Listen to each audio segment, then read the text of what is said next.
좋아요, 구독! 오늘 우리 시장에서 개인 투자자분들이 가장 많이 검색한 이 검색 상위 종목들 만나보는 시간입니다. 오늘 시장에서 화제가 된 5종목, 오늘의 핫스탁5 종목 지금 바로 확인해 보시죠. 오늘장 핫스탁5 종목들 나와 있습니다. 우선 삼성전자와 SK하이닉스의 주가 방향성이 좀 엇갈렸죠. SK하이닉스만이 또 상승불을 켜내줬고요. 오늘장 상장을 한 두산 로보틱스도 나와 있습니다. TCC 스틸이 어제에 이어서 오늘도 강한 흐름을 이어갔고요. 상한가를 기록했던 폴라리스 오피스 그리고 알소프트까지 이렇게 핫스탁5 종목들 나와 있습니다. 계속해서는 종가도 확인해 보겠습니다.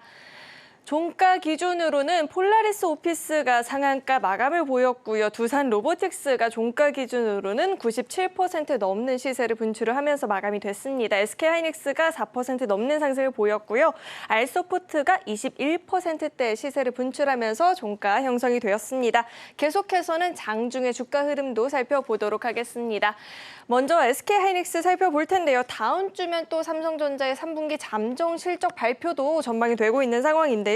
3분기 실적은 부진하지만 이 반도체 투톱 기업들이 4분기부터는 실적 회복세를 보일 수도 있겠다라는 긍정적인 평가도 나오고 있는 상황이고요. 무엇보다 SK하이닉스가 힘을 받고 있는 건 AI 반도체 쪽으로 해서 수혜가 기대가 된다라는 이야기가 나오고 있습니다. 오늘장 4% 넘는 시세를 보이면서 마감이 됐고요. 계속해서 다음 종목 만나보시죠. 오늘 상장한 두산 로보틱스입니다. 장 초반 강한 시세를 주면서 시작이 됐고요. 장중에는 이 탄력이 좀 둔화가 되기는 했는데요. 로봇주의 대장주라는 이 타이틀을 거머쥐었죠. 시가총액 3조를 넘어서는 모습 포착됐습니다. 계속해서 다음 종목도 만나보시죠. TCC 스틸 리비안 관련주로도 묶이다 보니까 리비안 주가의 상승으로 인해서 그 긍정적 영향을 받으면서 오늘장 힘을 받았다라는 분석도 나오고요. 15% 넘는 시세 보이면서 종가 형성됐습니다. 다음 종목도 만나보시죠. 다음은 폴라리스 오피스 살펴볼 텐데 테슬라 디스플레이의 서비스를 연동한다라는 이 소식이 나오면서 강한 힘을 받았습니다. 상한가 마감이 됐고요. 계속해서 다음 종목도 만나보시죠. 다음은 알소프트 살펴볼 텐데 오전장까지만 하더라도 사실 강보합권 수준에서 움직였었는데 오후장 들어서 급등하는 모습이 나타났죠. 달러 환율이 올라서 수출 비중이 높은 기업들이 이 수익성 개선이 기대가 된다라는 이야기가 나왔는데요. 잠시 후에 또 이야기 자세하게 들어보도록 하겠습니다. 자, 이렇게 오늘장 핫스탁5 종목들이 이렇게 일렬로 나와 있는데요. 한번 한 종목씩 자세하게 이야기 나눠보도록 하겠습니다. 우선 SK하이닉스 아무래도 많은 분들이 궁금해하실 것 같은데요. 자, 이 SK하이닉스부터 분석 도와주시죠. 오늘 SK하이닉스가 아침부터 갭상승이 좀 크게 떴어요. 6% 정도 떴는데 그래도 6% 음봉으로 마감했지만 4% 상승 마감했습니다. 당연히 이제 봐야 될 게 이제 삼성전자랑 비교를 해서 좀 보셔야 될 것 같은데요. 삼성전자 같은 경우에는 오늘 1.19% 하락 마감했는데 두 개의 종목이 물론 핸드폰 부분의 영역이 있어서 삼성전자랑 똑같은 영역은 아니지만 어쨌든 반도체 업종을 비교해서 봤었을 때 하이닉스가 훨씬 더 좋은 흐름을 좀 보여줬습니다. 아무래도 이제 반도체 업종 같은 경우는 4분기에 이런 HBM 쪽의 매출 성장세의 부분 이런 것도 좀 반영이 좀 되고 있다라고 좀 볼 수도 있는데요. 오늘 이제 아침에 나왔었던 기사를 좀 잘 보시면은 이 삼성전자가 엔비디아에 대한 HBM3 이 공급에 대한 차질이 좀 생겼다 이런 기사가 좀 나오면서 SK하이닉스가 오히려 좀 반사이익을 좀 보는 그런 상황이 좀 나왔기 때문에 오히려 좀 6%의 좀 갭상승이 뜨지 않았나 예상보다 좀 많이 떴죠. 그래서 이런 좀 이슈가 있었기 때문에 SK하이닉스와 삼성전자 이렇게 좀 두 종목이 차이를 좀 보이는 모습을 좀 보여줬는데 어쨌든 삼성전자가 이제 다음 주에 잠정 실적 발표가 나옴에 따라서 반도체 업종이라든지 전반적으로 시장 분위기가 어느 정도 결정이 좀 될 것 같아요. 마이크론 같은 경우는 이제 실적 발표가 우리 연휴 기간에 나왔었는데 예상치보다 크게 나쁘지는 않았습니다. 그렇게 좋지도 않고 나쁘지도 않게 나왔는데 아무래도 이제 3분기까지는 아무래도 이제 매출에 대한 기대감이 좀 낮은 상태였는데 4분기까지는 저는 좀 양호하지 않을까 그렇게 좀 보고 있습니다. 물론 내년까지는 예측하기가 좀 어렵겠지만 반도체 업종이라는 게 이 4분기가 성수기거든요. 그래서 어느 정도까지는 이 시장의 흐름은 좀 따라간다라고 봤었을 때는 이 지금 시장에서 하락폭 대비 괜찮게 흐름이 좀 나와주고 있거든요. SK하이닉스도 그래서 혹시나 보유를 좀 해야겠다라고 있다라고 하시는 분들은 이런 반도체 업종, 특히 이제 HBM3 관련주들은 좀 조정시마다 매수 관점으로 좀 보시는 게 좋지 않나 그렇게 좀 보고 있고, 대장주로서는 오히려 삼성전자보다는 SK 하이닉스 쪽을 조금 더 선호하긴 하는데, 가격적인 면에서는 지금 자리가 그렇게 메리트가 있진 않아요. 차트를 한번 좀 보면서 말씀 좀 드릴 건데, 지금 5월 달부터 한번 급등이 나온 이후에 지금 시장이 박스권을 좀 만들어주면서 안정적인 흐름을 좀 가져가고 있습니다. 시장이 많이 조정을 좀 받은 거 대비해서 SK 하이닉스 같은 경우는 박스권을 잘 지지하면서 하방에 대한 지지를 좀 잘 해주고 있거든요. 오늘 또 거래 대금도 터져주면서, 물론 음봉이지만 상승 마감했기 때문에 요 12만 5천 원 구간 요 자리를 한번 좀 뚫어주는 자리가 나와야 될 것 같은데, 이번에 3분기 실적 발표에 따른 어떤 결과가 나왔을 때 이런 박스권을 뚫어준다면 이렇게 다시 한번 추세가 좀 나올 수 있다라고 좀 보고 있고, 그때 이럴 때 이제 HBM3 관련주, 부품주 쪽, 뭐 전공종, 후공종 다 따졌을 때 관련주들이 대부분 일단 상승이 나올 가능성이 높기 때문에, 일단 대장주의 흐름은 이제 직접적인 매매보다는 일단은 대장주의 흐름으로서 지켜만 보시고, 일단 중소형주, 소부장 쪽을 한번 공략을 해보시는 게 좋을 것 같은데, 대부분 종목들이 시장에 의해서 많이 조정을 좀 받았어요. 그렇기 때문에 지금 당장 매수하시기보다는 일단 하이닉스의 움직임을 보면서 반도체 소부장 쪽을 좀 따라가시면 좋지 않을까, 그렇게 좀 생각합니다.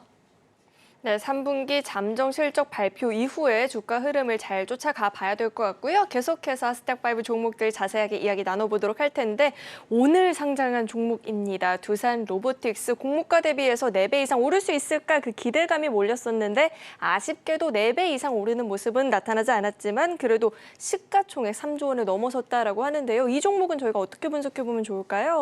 뭐 오늘 이제 소문난 잔치에 먹을 게 있나 해서 좀 봤는데, 생각보다 먹을 게 별로 없었던 시장인 것 같습니다. 아침 개장하자마자 우선 따블까지는 올라갔었죠. 6만 원까지 올라갔었다가 공모가가 이제 2만 6천 원이었거든요. 2만 6천 원에서 6만 원까지 좀 상승이 좀 나왔었는데, 이제 제가 뭐 이거를 이제 예측은 어렵죠. 이게 그 신고가를 좀 뚫고 계속 올라갈지 아니면은 조정을 좀 받을지, 그거를 점쟁이가 아닌 이상 맞추기는 어렵고, 두 가지 시나리오에 대해서 말씀을 좀 드렸어요. 첫 번째 시나리오는 이제 따상상 우리가 원하는 누구나 다 행복해지는 이 신고가 자리에서 마감을 할 것인가, 아니면은 차익 실현이 바로 나오면서 조정을 좀 받을 것인가, 이거에 대한 두 가지 시나리오에 대해서 말씀 좀 드렸는데, 만약에 두산 로보틱스가 상장 이후에 바로 상한가까지는 아니더라도 종가가 고점으로 마감하는, 급등으로 좀 마감해 준다라고 했었을 때, 시장 거래 대금이 대부분 다 쏠리기 때문에 그렇게 된다라고 했을 때 다른 업종들이 좀 대부분 소외되지 않을까, 자금이 다 몰리기 때문에 다른 업종들이 좀 소외되면서 전반적으로 시장 분위기가 이제 로봇주로 몰릴 가능성이 있다.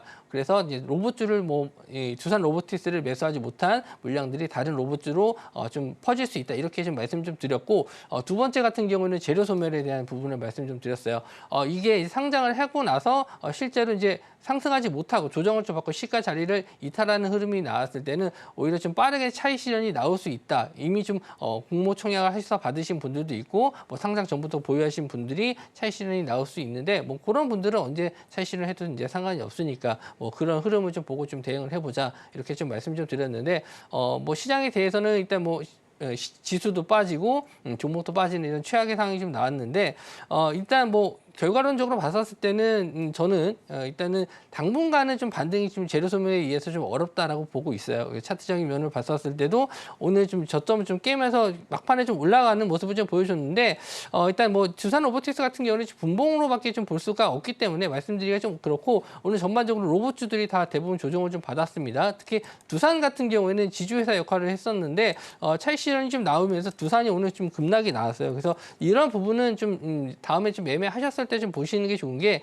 재료 소멸이 되는 내용들이 있다라고 했었을 때는 이미 좀 물리셨더라도 일단 빠져나오시는 전략이 좋다. 왜냐하면 시장에서는 이렇게 좀 차익 실현이 나왔을 때는 뒤도 돌아보지 않고 그냥 매도 물량이 나와주기 때문에 언제 반등 나올지 몰라요. 특히 이제 두산 같은 경우에는 지주회사이기 때문에 쉽게 반등이 좀 잘 안 나오는 편이거든요. 그래서 혹시나 또 보유하신 분들은 지금 와서 이걸 좀 매도하실 필요는 없겠지만 좀 반등까지는 좀 꽤 시간이 걸리지 않을까 생각을 하고요. 그리고 이제 레인보우 로보틱스 같은 종목들도 좀 오늘 좀 급락이 나왔었는데 8% 정도의 하락이 좀 나왔습니다. 여전히 이 로봇주들이 좀 약세를 계속 좀 보이고 있는데 일단 M&A 관련해가지고 계속 뭐 이슈는 좀 남아 있는 부분이 있고 그리고 뭐 다른 로봇주들도 마찬가지로 뭐 M&A라든지 두산 로보틱스도 마찬가지로 M&A를 준비하고 있거든요. 그런 부분에 있어서는 이슈들이 좀 남아 있기 때문에 뭐 연말까지는 뭐 반등 한번 좀 나올 수 있는 그런 업종이라 보고 있으니까 지금 당장 뭐 저가 매수를 좀 들어가시기보다는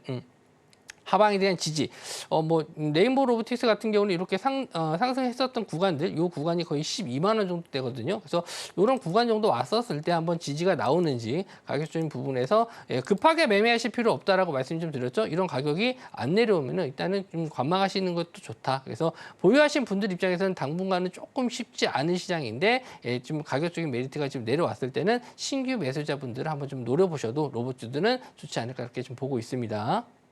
네, 두산 로보틱스를 시작으로 관련한 종목들에 대해서 자세하게 이야기 들어봤고요. 계속해서 다음 종목 살펴볼 텐데 다음은 폴라리스 오피스 이야기를 좀 들어볼까 합니다. 자, 이 테슬라 디스플레이의 서비스를 연동한다라는 소식에 폴라리스 세원까지도 오늘 장 강한 모습이었는데 저희 이 종목은 어떻게 분석해 보면 좋을까요? 오후장에 지금 뉴스가 나오면서 바로 급등이 나왔었는데 뭐 폴라리스 오피스 하면은 이제 우리가 오피스 뭐 사무용품이 아니죠.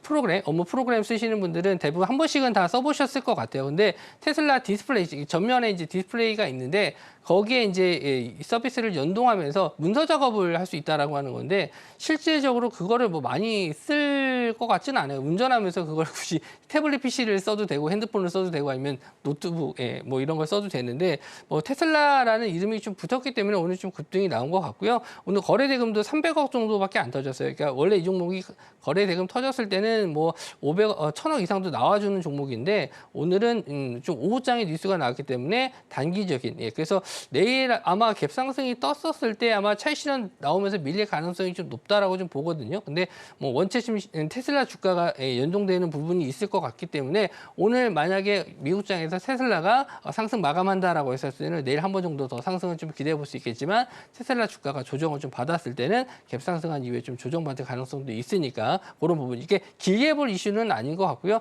테슬라 주가에 영향을 좀 많이 받을 수 있으니까 그런 점만 테마성으로 좀 보시는 게 좋을 것 같습니다.